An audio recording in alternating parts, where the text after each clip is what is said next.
we doing, Charlie?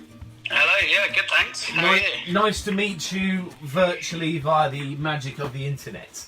Yeah, I seem to be meeting more and more people virtually at the moment. So it's part of the world we live in at the moment. Yeah, it's a funny old world, isn't it? But yeah, absolutely. Making some interesting things in the meantime.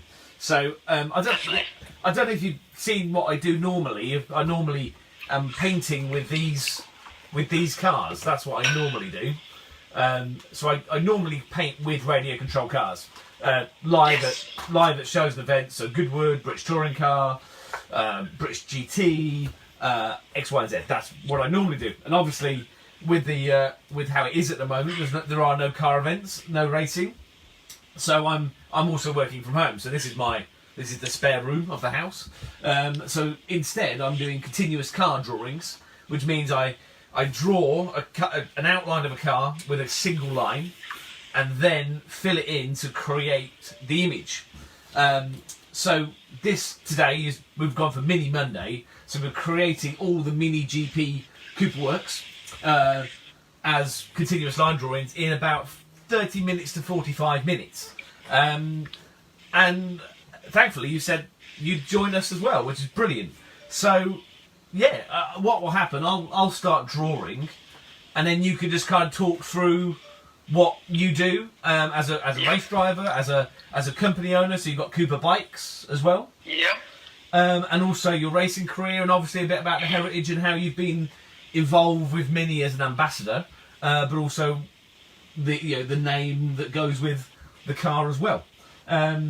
So yeah, I think that hopefully that kind of explains it. Does that sound alright? Yeah, sounds good. Yeah, I'm excited to see the GP3 come to life. Yeah. So I think I saw you once at the Festival of Speed. Yes. You've been there a few times, haven't you? Yeah, I was there last year with Michelin on the Michelin stand. Yeah. I've been there independently as PopBangColour as my brand as well. But I first started doing Goodwood in 2008, and that's where I was spotted by Saatchi, and then I painted a giant portrait of Lewis Hamilton for Reebok that year, and then he won the World Championship. So yeah, Goodwood's got a little special place in my heart for now. So. I mean, sadly, it's been put back a little bit. Hopefully, it happens later in the year. Yeah. It's one of the, I mean, I was very fortunate enough to be with Michelin last year on their stand, painting and doing what I do, and it was amazing. I love the event. I love the vibe of it. It's an amazing thing to be part of. I'm sure. I presume you've been up the hill and done the hill run. Yeah.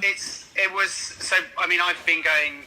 My father's very good friend of the Duke of Richmond, previously Lord March, obviously, and we've been going since it first started. So we've seen it change from a few thousand people to what it is now, where hundreds of thousands go over the weekend. So it's pretty amazing change. And it's just down the road from where my folks live, so it's pretty easy to get to when I'm down there. But yeah, last year, so obviously the GP3 that you're now drawing, with Mini UK, we actually launched it. One of the first sightings was at the Festival of Speed last year. So it went up the hill last year, which was a great event. And the Mini Electric, there was a sneak peek of the Mini Electric, which is available now. Yeah, sadly, obviously, since the sad Corona COVID situation, I was due to pick up a GP3, so it's kind of teasing that I get to see it being drawn in front of me. I was lucky to drive a few on track, actually, drive on track before the lockdown. So how is up at Donington? And how is it? Is it? It's a beast. Yeah, it's worth saying. It's an absolute beast. It's the most track focused production Mini ever. I can say that having driven it on track.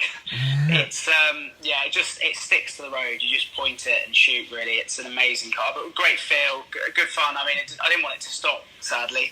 Hopefully there'll be some chances in the future to drive it. But I think that's where the genes of the GP, as it were, are on track. It was the first GP, which was obviously when my father had launched John Cooper Works, but way back in 2006, that was the first GP.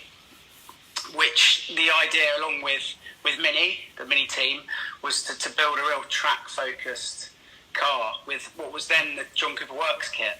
So where was that built then? Was that in house in Mini Oxford? Where was that? No, well the first one. So obviously the base cars, Minis were from Oxford, but the John Cooper Works brand started off as aftermarket kits.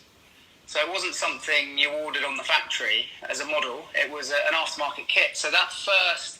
But the actual GP was the first model where you could go into a Mini dealership and actually order a GP that would be built to order as the car. You buy the car, and that was built by Bertone, actually, an Italian coach builder. So they do a lot. They do a lot of stuff with brands, don't they? So he's doing like low volume stuff. Bertone are kind of one of the people you kind of go to when to build stuff. Yeah, exactly. Yeah, it was very.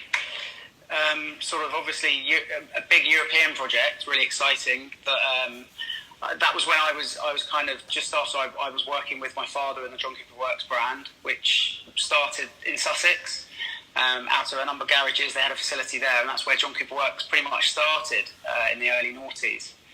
Along with the what was the John Cooper Challenge, which has now become the Mini Challenge. That's where it all started, and my father started. And like I said, the John Cooper Works GP was essentially the kind of start of what was to come, where the John Cooper Works became a model in itself.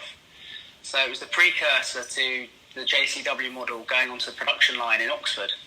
Because as you know, you can go into a Mini dealership and get a JCW. Yeah, that's awesome. That's awesome. Yeah. So it's a car it's got a lot of.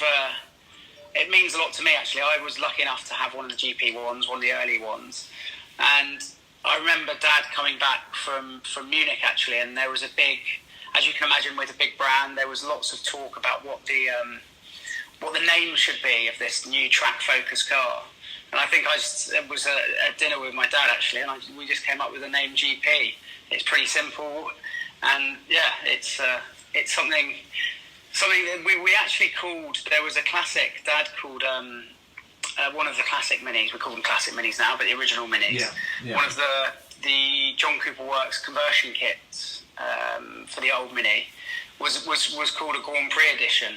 So it's got a history, and that was when my grandfather was still alive. And so that's where the name kind of just came to us after there was a big meeting in Germany. So, but I think it's pretty apt, as it's so track focused, and that's what it that's what it's kind of its aim is. I think it's a cracking. And I was talking to Alex, so I'm just going to finish the outline now.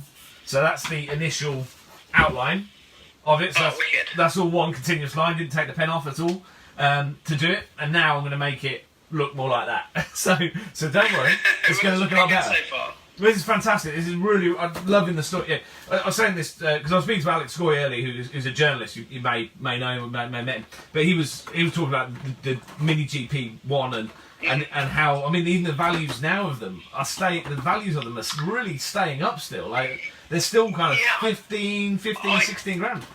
I'm gutted I sold mine. I had one of the early ones, and I sadly sold it. It's just, I mean, there's lots of, I think a lot of car enthusiasts and petrol heads.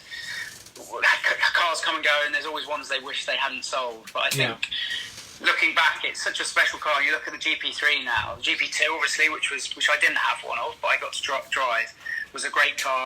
GP3 just takes it to another level. So it's kind of, I think for the John Cooper Works brand, it's something special and keeps that track focus element. But also, there's talking about the history and the heritage. I think there's a lot of perhaps new Mini fans that have come into the brand, maybe some of the younger generation that perhaps don't know the story of Cooper and racing, and the GP especially gives us a chance to kind of tell that story. So could you, kind of summarize? So could you tell us some of that, like how? So from when you were from a youngster, what was your first kind of in with it? How did you know that you were in this? The family name and what it did.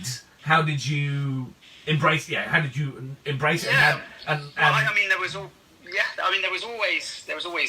We're a car family. My father ran garages with my grandfather down in Sussex. They had Rover dealership and a Honda dealership at the time.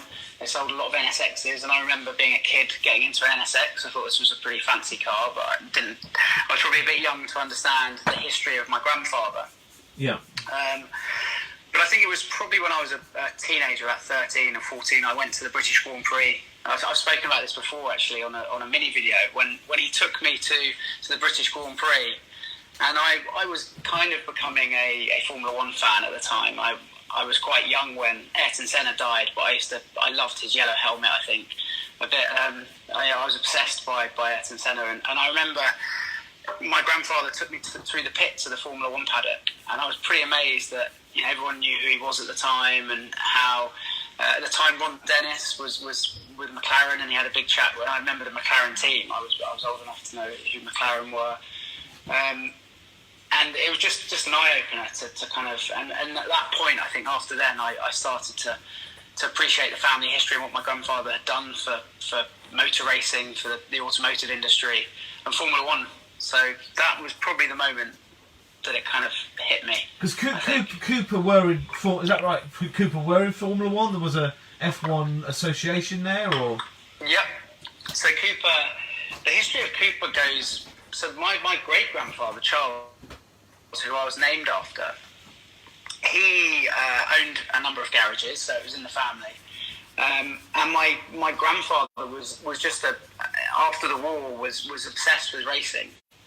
And they weren't incredibly wealthy, but they wanted to build race cars, and to fund my grandfather going racing almost, they built race cars for other people. So they started with what was called the Cooper 500, which was, the Cooper 500 was an entry level into racing at that time. It almost a bit, perhaps I'd liken it to how so many racing drivers get into karting nowadays. All the young racers bought Cooper 500s. It was an affordable way to get into racing. Sterling Moss, who sadly died a couple of weeks ago, his first race car was a Cooper 500 that he bought off my great-grandfather and grandfather. And, everyone, the list goes on of future Formula One champions, race car champions, celebrities even that bought cars off my grandfather and great-grandfather as the Cooper Car Company. Yeah. So that almost, I was just going to say, that led to the development of building bigger and more powerful race cars. And so it's almost that kind of race, kind of race on Sunday, sell on Monday, because you had the kind of the cars in the dealership and that kind of thing, and making sports cars of the cars that were selling. Is that kind of the... Absolutely. It was a way, I think, a bit like Enzo Ferrari. There's a few things we're taking from it. I don't know if you've seen the recent Le Mans film. Yeah, I loved it. Ford versus Ferrari. Yeah. It was great, wasn't it? It was good, really good fun. I was very lucky. I went to the premiere of it at a cinema here in Birmingham, and they had some of the Le Mans cars, and it was just really special. Well, what I love about that is because of the lead character is from the Midlands, so you've got this kind of Brummy accent from Sutton Calfield, where they speak like that. Yes. And I just love it. It did make me laugh. I was going to say, it did make me laugh how they always found... They've got about 24 gears, those cars, in that film. Yeah, just constantly shifting up. You're like, surely that hasn't got that many gears. Yeah, just down the Mulsanne Straight. They always seem to have that extra gear when they needed it. Yeah. The beauty of Hollywood, The beauty of Hollywood, so... Yeah, it was a great film. But, no, like you said, that the concept of race on the weekend, sell on the Monday was not so much from a commercial car, but to sell more race cars, they'd race them. But I think it was as much like Enzo Ferrari did. The Cooper Car Company, they sold race cars to fund going racing. But my grandfather soon realised he was better at building them than he was racing them himself, and became just a full-on team manager. I think it was when a famous race car driver and world champion who won the Formula One World Championship with Ferrari, Mike Hawthorn. Yeah, Mike Hawthorn, in the Dino, Yeah, so I think it was when my grandfather was testing in the 50s, and he was going around at Silverstone, which was an old war airfield. At the time, it wasn't the Silverstone we know today, but he was going around a corner, and he thought he was going flat out, and Mike Hawthorn was going around one-handed on the outside of it and stuck two fingers up at him. And he said at that moment he realised he wasn't quick enough to be a race driver himself. Yeah, that must be a pretty awesome memory to be told about. That's how it was, type of thing. So so that was the route really into becoming a team manager and builder of cars into Formula One as a team owner and builder of cars. They built their own works team, the Cooper Car Company team, but also built cars for other people. There was a Cooper Climax as well. That was. So Climax was the engine supplier. Right. Okay. So much like Honda, Renault today, the Cooper was the team. Like McLaren is the team today, or Williams, and Climax, Coventry Climax, was the engine that was supplied. Okay. But it was monumental for racing what my grandfather did with Jack Brabham and the designer Owen Maddox when they won the Formula One World Championship in 1959, because it was pretty much David and Goliath. I don't think you can liken it to any sort of team winning.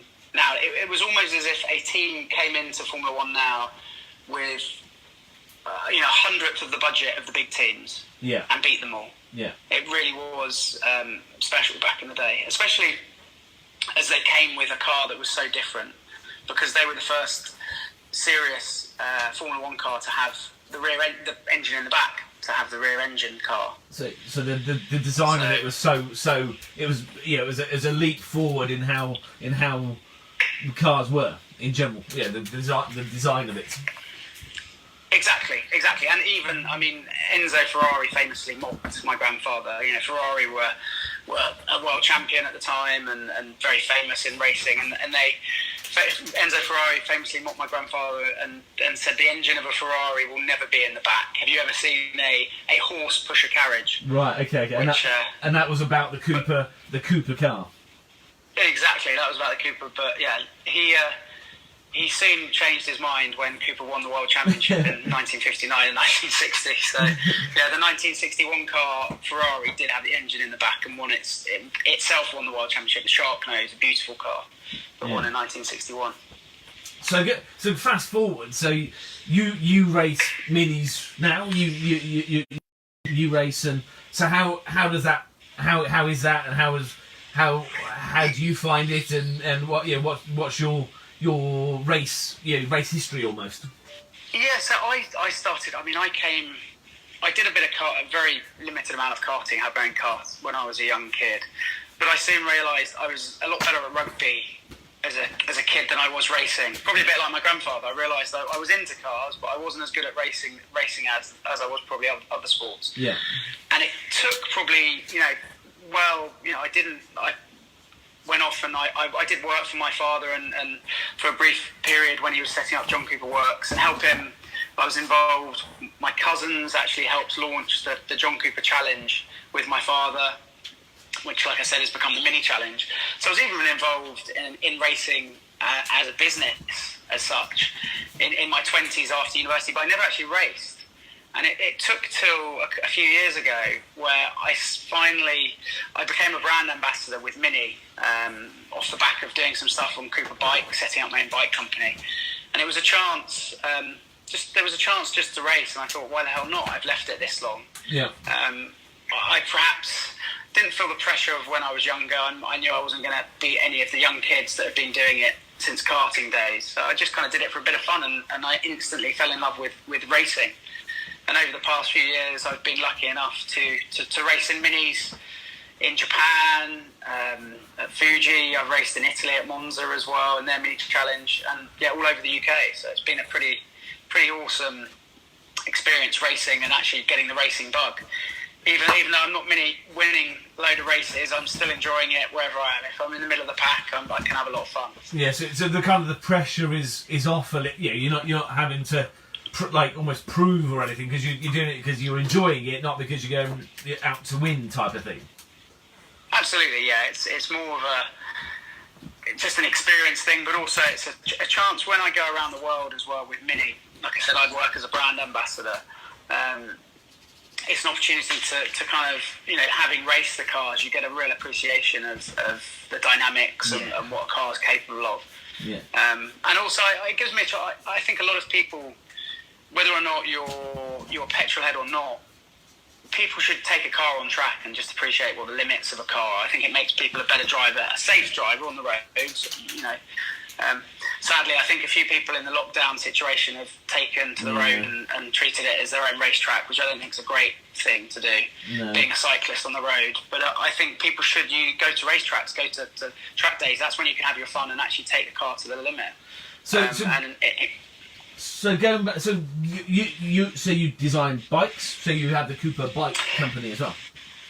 Yes, yep. So in 2009, I after a rugby injury, actually, I was obsessed with cycling to keep fit, and I was a bit frustrated being a commuter in London. I actually worked in the advertising industry in London. I commuted for years, and I was just frustrated that I couldn't get a very simple single speed but beautiful bike as I wanted it. So along with my dad, we set up the Cooper Bike Company, which was out of the same facility as John Cooper Works started off in Sussex. Oh, right. So we started off the bike company there, and it was just a bit of fun. It was an excuse for me to design a bike that I wanted. So it's always good to start a business just doing something you want personally. Absolutely. It makes it a lot easier. Oh yeah, I mean it's the same with how I started. Like, you know, and then when the first big commission, the Lewis Hamilton commission came in, it then became, oh right, I can take this more serious. Yeah, like it was an idea, and then it started to gain momentum and whatnot. So it sometimes those ideas which are just, you know, and you just play with that idea and nurse it along are the fun ones. And it feels a lot less like work. You know, it's totally. Yeah, totally. And I'm lucky to cycle in London. I absolutely love cycling, but also I love getting in my car whether I'm going further afield, and even looking forward to obviously driving a GP, but also a mini electric around town. Yeah, no, yeah, exactly. What I love about the mini electric is that it's got the wheel hubs are the same shape as a 3-point pin. So and I really quirky design like that. I really enjoy, because it's kind of like it's not just it's designed, but it's also designed because it's the reason it's electric, and they're saying that a plug is a thing, and it's designed into the wheels. I think that's really cool. The great thing about the design of the mini electric is you see a lot of electric cars that come onto the market that try too hard to look like an electric car. Yeah. But what the mini electric's done, it's undeniably a mini. And comes from the same family. Yeah, it's got little features, like you said, like the wheels, the accents on it in terms of the grille that really stand it apart from the rest of the range. But like I said, it's part of the same family. So I really like what's been done in terms of the design for the Mini Electric. I think it's great. I think it's a great brand, you know, like the brand, you know, what they do with the brand. I mean, because when I was 15, my uncle, he's now still JLR now, but he worked. It was then Rover when they owned the Mini, and I forever remember sitting in one of the very pre-production cars on the test track. I just gone around the. Do you remember the Rover 200 BRM with the orange grille? Oh yeah, I do actually. Yeah. So it's a Rover 200, but it had the BRM kind of accents and orange bits on it. And I was went around the test track in that, and then we kind of pulled over, and my uncle got me to sit in this car, and I was like, "What is it? Never seen it before." And it was a pre-prod of the Mini, and he was like, "You can't talk about it. You can't say that you've seen this, but this is going to be revealed in a few weeks' time." And I think that's the thing about the brand and the car, and it's got its identity. It just keeps on evolving, but also harking back to its heritage, and it doesn't ignore its heritage. Yeah, totally. Every iteration that's come as that Mini feel about it, it's been an incredibly well executed design job throughout the years. You know, whoever's running the design for Mini has done an incredible job. You got Oliver Heimler, who's the head now, but all the way back to the first generation of BMW owned Mini, the Frank Stephenson design car. Now, instantly you recognise it as a Mini, even though you went directly from the classic Mini to the new Mini. It was obviously, you know, my grandfather, even before he died, sadly in 2000, he obviously got to see the production or pre-production cars and the Frank Steffensen design, and you could even him himself, he said it's a Mini. Yeah, it absolutely is a Mini. Yeah, no, so in terms of your involvement with the GP3, so you've been around on the tracks with it, so you've done some drive work with it. So what else can you tell us about it? I think the first impressions are being launched this week, hence why we're doing Mini Monday. So yes, what? So yeah, like I said, it's purely a track. It's an incredibly track-focused car. It's the handling. I was lucky enough to take it to Donington Park in the UK at some testing. It was also where we did one of the first public sightings of it, the Nürburgring 24-hour race last year, where it went around the Nürburgring, the Nordschleife.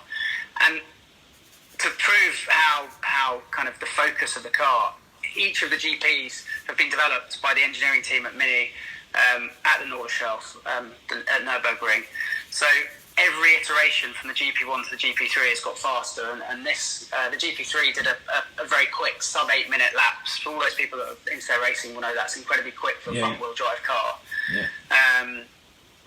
But the new one, I mean, it's got a lot more power than any of the three-door Minis. It's the most powerful ever three-door, over 300 brake horsepower, which in a car that size is incredible.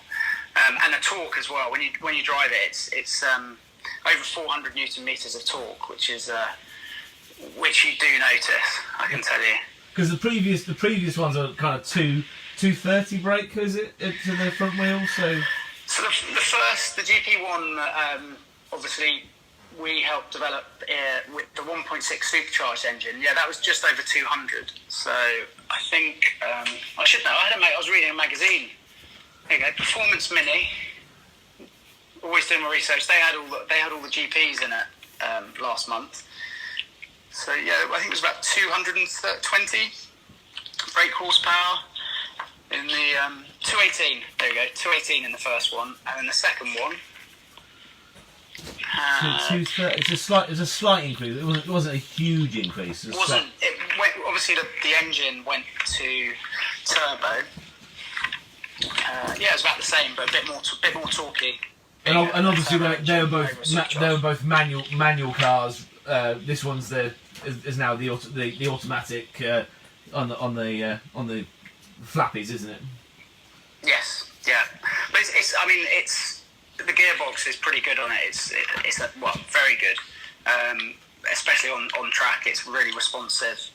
I really enjoyed using it. But it's got 3D printed paddle shifts, which are lovely actually. Oh right, okay. It's got really nice new paddle shifts on the GP, which are unique to the GP, which I've really enjoyed using.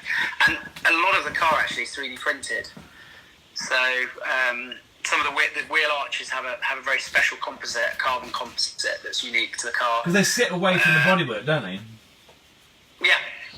It's a wider stance than the standard John Cooper Works on a GP. So, like I said, it's not just a badging exercise and a few parts. This is truly a unique car compared to the normal John Cooper Works. It is, When you drive it, you get to realise that it's been developed with the track in mind.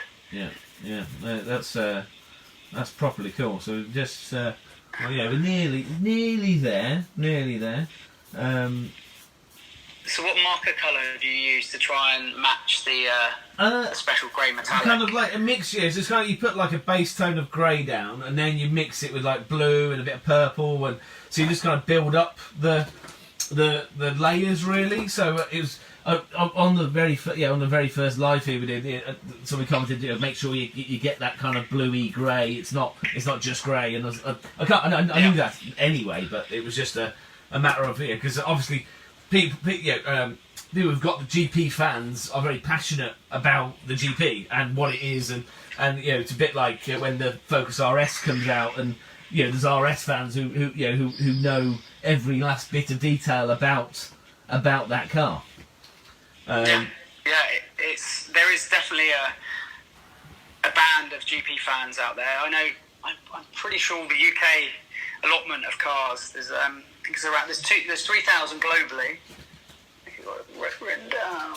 Yeah, it's 3,000 lovely, yeah. Yeah, there's about 500 in the UK, and I think they're all sold out now. So it's a very popular car. So where's yours then? Is that at the factory? Is it just ready to be collected? Yeah, it's waiting in Plant Oxford. So, like I said, the one I took up to Nürburgring was a pre-production. That took to Donington was a pre-production, but very close to the final one. So yeah, it's waiting there. Sadly, I couldn't get it just before the lockdown. Yeah. To do my weekly shopping very slowly, which would have been used to. Absolutely, I think it's an essential weekly shop car. I would say. I think it's definitely. It's got the space in the back without the back seats. So. Yeah, because the options on it are with what are the options on it? Do you know, or is it?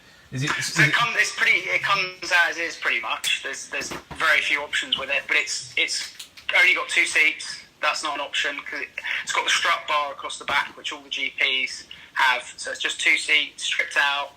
I mean, you still get things like aircon in there, but it's pretty basic. I mean, obviously electric windows and stuff in a modern car, but it's with a sports auto.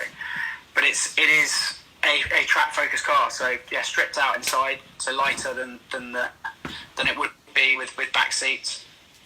I was just doing a branding on the front. So the GP logo is slightly changed on this one as well, because the first two were the same logo. The logo is slightly tweaked. I think it's slightly tweaked. It's still pretty similar, the GP logo, but it's slightly tweaked. It's a bit like the John Cooper Works logo. Yeah. Which back in the day, talking to my father, we were sketching out what the John Cooper Works logo was back in the day, with the kind of surfboard, as we called it, in the background. Which many people ask about, what's the brand DNA, and it was just like, we both like surfboards. So. I think it's a pretty good, that's a good, that kind of brand meeting. Yeah, we like surfing, so yeah, surfboard. Yeah, not surfers. Neither of us are surfers. We just like I grew up by the sea, so I like watching them. Yeah, just again, you'd rather watch them than actually do it. So that's. So with regards to kind of doing the mini Monday, are you doing a load of full days of choosing a topic or a brand and then spending the whole day? Yeah, I mean, we've just kind of started really, because I've known Georgina and the press department, and I was on the launch for the Cooper Works one that we went out to Belgium with it. So what happened is basically I had the Italian Job Minis as my wedding cars last year. So me and my wife got married. Brilliant! And congratulations. we had the minis. So did you go to Revival last year? Last year I was lucky enough to be part of the Cooper Parade. Yeah, celebrating the 60 years since Cooper won Formula One. So I was lucky enough to drive an old T51 Cooper car around. Awesome, yeah. Parade. So in the Earl's Court Motor Show, they had the minis doing they recreated the Italian Job in the Earl's Court Motor Show. They're doing all that filming. Yes. So the minis that were being used. Not the static ones, but the ones that were going round and kind of being used as part of the filming, they were my wedding cars. So the chap who owns them, I met him at Shelsley Walsh doing my normal job. And I'd happened to have done the Italian Job artwork last year, and he saw a print of it, and he was like, "Oh, I really like that." And I said, "Oh, why is that?" He goes, "Well, I own them. Yeah, I own the Italian Job Minis." Brilliant. And I said, "Okay." Do you hire them out? And he was like, "Yeah, we do weddings." I said, "Well, I need to transport 10 members of my wife's family from one venue to another. Can we use the minis?" And he was like, "Yeah." So we had them as our wedding cars, and they even had the gold in the back of it, and they all dressed up like out of the Italian Job for our wedding. And it was brilliant. And did you leave in a minute? Did you leave in a minute? No, I've got a Morgan 3-wheeler. Ah, cool. Yeah, because me and my wife last year left in a Mini that my grandfather had and my father had. Oh, lovely, lovely. So yeah, we had Minis at our wedding as well. I've got a three-wheeler. So from the ceremony, we literally drove out of the ceremony room in the three-wheeler, and then everybody else jumped in the Minis to go to the next venue, essentially. Awesome. And then Minnie got in touch and said, we'd seen the cars on Instagram and whatnot. Would you like to come down to Revival? And I was like, absolutely, love to. So yeah, it was very, very sweet of them. Excellent. Cool. Well, I am pretty much done, I think. So thank you so much for giving up your early part of the evening to I enjoyed it. To watch this. So what's happening with all the prints afterwards? Well, the original artwork, so we'll probably have a little chat with me to discuss, because none of this artwork would have happened had it not have been for the current crisis. Like I would normally be doing my normal events and creating, and I'd be at Silverstone or Donington or whatever, but none of these artworks would have been created otherwise. So some of these artworks I would like to auction off, or somehow money raised for a good cause that goes back to the NHS, or if people want to bid for them or something, we'll work out a way of all these originals will be available one way or another. Hopefully we can maybe sort something out with Minnie, because I definitely bid on the GP. So maybe. So there's going to be that. All the artworks are going to be scanned. Or documented at least, and they're going to go into a book. So there's a book on crowdfunder at the moment called Continuous-Wheels. So the artworks are called Continuous Cars. The book is going to be called Continuous Wheels, and that's in my bio on Instagram and Twitter. So there's going to be a book that will feature 300 artworks. So this one's number 221. So. Awesome. So there'll be a book that you can then buy with all the artworks that are done, and on there on each page there'll be some information about when it was done, who it was done with. So it will mention you and the conversation we had. So all these videos are going to go onto YouTube as well. So this video will be on YouTube. They're time lapsed as well. So yes, there's lots of content from the creation process, essentially. Brilliant. So it was just more that got in touch with Minnie. They said about the GP, and because it's been the driving impressions are being launched or talked about this week, I thought, well, let's start the week with doing Minnie. So, and then I think we're just about there in terms of, and I'll turn it round so you can actually see what I've done. Rather than being kind of the Australian view that you've got at the moment. So that's 221. That's the. Oh, cool. There we are. So, thank you so much for taking part and awesome story. Really, really enjoyed it, and that was created during that conversation. Nice one. Cheers, buddy. Love to speak to you. Yeah, speak to you soon. Take care. Bye.